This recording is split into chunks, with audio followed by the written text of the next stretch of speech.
Karon, ato siyang istoryahan, ang tawo nga gitawag og ang bituon sa kabuntagan sa reformasyon. Walay lain kundili si John Wycliffe. Ang iyang kaisog, ang iyang pagbarog para madala ang pulong sa Dios sa ordinaryong tao, maawi jud ang nakausab sa dagan sa kasaysayan.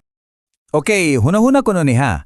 Unsa kahay baunon nimo kung ang pinakaimportanteng libro sa imong kinabuhi ang nagkupot sa tanang kamatuoran nga imong gituuhan, dili nimo pwede basahon.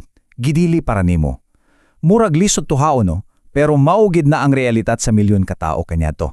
Tan-awa. Sa ika-14 nga siglo, sa Europe, ang Biblia murag gitago og yun. Gisulat ni siya sa mga pinulungan, sama sa Latin, nga ang mga pare o mga edukador yun ang makasabot. So, para sa ordinaryong tao, murag libro lang na nga sirado.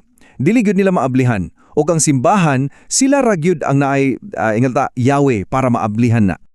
Ug dinhi na karon ni sulod ang atong bida, si John Wycliffe. Dili ni siya basta-basta ha, usa ni siya kabanggitang scholar sa Oxford. Dili lang kayo utokan, pero grabe sad ka Dios nun. Bisan unsa pa niya ka master anang itawag og scholastic philosophy, kanang komplikado nga pagtuon, ug bisan sa mga balaod sa simbahan, gibati niya nga naay kulang. Murag, dili ni mao. Way jud matagbaw iyang kalag. Ug asa man niya nakitaan ang tubag? Dito ra di ay sa balaang kasulatan. Dito niya nakita ang tinud-anay nga kamatuuran, nga si Kristo ra jud dia ay ang bugtong manlalaban sa tao. So samtang nagkadugay iyang pagtuon sa Biblia, mas klaro sa niya ay nakita ang mga sayop nga binuhatan sa papado.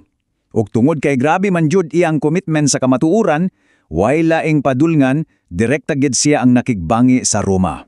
Ang iyang away nagsugod sa duha ka butang. Una, gibarugan niya nga ang hari sa England na ay katungod nga dili magpaubos sa papa, labi na sa pagbayad og buhis. Ug ikaduha, ug mao ni ang mas dako nga away, iyang gikontra ang mga praile. Karon, kinsa man gyud ning mga mendicant friars. Sa papel, mga religious order sila nga nanumpang nga magpapuyo sa kakabus ug magpakilimot ra. Pero ang tunuod, lahi ra kaayo sa ilang gisaad. So wa gyud magduha-duha si Wycliffe, iyang gibulgar ang tanan.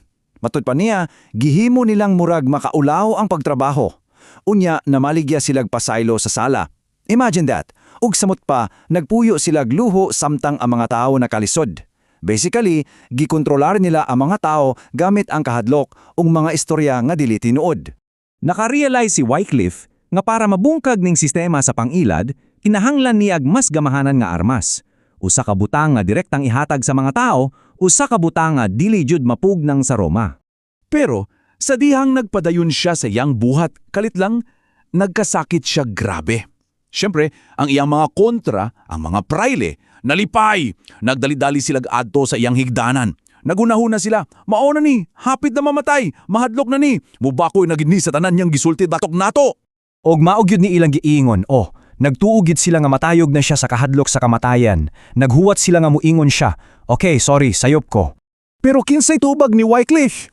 Makapakurat. Sa klaro og kusog na tingog, miingon siya, dili ako mamatay, apan mabuhi, ug ikapahayag ko pag-usab ang mga daotang buhat sa mga praile. Pagkadungog ato sa mga praile, nakurat sila, naulaw ug nagdali-dali og panggamas. Ang iyang kaisog, way makatupong. Og tinuod yud, nabuhi si Wycliffe, og iyang gitapos ang iyang pinakaimportanting misyon, ang pag-translate sa tibuok Biblia sa Engles. Mao to ang pinakaunang higayon. Iyang gibuksan ang pulong sa Dios para sa tanan. Bisan pa og namatay si Wycliffe, ang iyahang gisugdan walay gyud mamatay. Murag nagdagot siya kalayo nga mikatap og dili na gyud mapalong. Ang iyahang kahayag milapas-pas sa England. Okay, tan-awa ra gud ning epekto. Una, gihubad niya ang Biblia. Sunod, iyang mga followers, ang mga lollards, sikretong gipakailapan iyang mga pagtuluan. Unya, ang iyang mga sinulat nakaabot pagyud sa laing nasod sa Bohemia. Didto na-inspire ang usa ka scholar nga si John Huss. So makita nimo, ang gipugas ni Wycliffe maog yung nahimong pundasyon sa mas dako pa nga kausapan, ang Great Reformation. Pero ayaw gunahuna ang nga sayunto. Ang iyang mga sumusunod, grabe ang ilang ginantos. Gipangita sila, gilutos, o uban paganig gisunog na buhi. Pero bisan pa sa tanan, Ang kamatuuran nga ilang nabasa sa Biblia, wa gyud nila buhi og nagpadayon kining katapan. Ug karon, magbilin ko ninyo og usa ka pangutana.